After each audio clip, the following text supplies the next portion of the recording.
आपण जर पाहिलं ना, काल परवाचं प्रकरण आहे, ज्या विदर्भाच्या मातीत बुलढाणा जिल्ह्यात सिंदखेड राजाला मासाहेब जिजाऊंचा जन्म झाला, या बुलढाण्याच्या मातीमध्ये मोरार तालुक्यामध्ये चिखली काकडा नावाच्या गावामध्ये छत्रपती शिवाजी महाराजांच्या पुतळ्याला विरोध म्हणून काही नराधमांनी त्या ठिकाणी एका महिलेचे कपडे फाडले.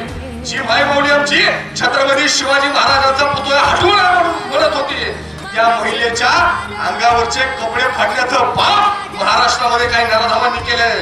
आम्ही सांगितलं पाहिजे, अरे या महाराष्ट्राच्या मातीचा सातबारा जरी आपल्या तुमच्या नावावर असला ना, तरी या महाराष्ट्राच्या मातीचे खरे मालक जर कोण असतील तर ते छत्रपती शिवाजी महाराज आहेत. त्या नराधमांचा आम्ही निषेध केला पाहिजे आणि अशा नराधमांच्या छाताडावरती बसून महाराष्ट्रातल्या प्रत्येक गावामध्ये आम्ही छत्रपती शिवाजी महाराजांचं स्मारक अभिमानानं उभारलं पाहिजे.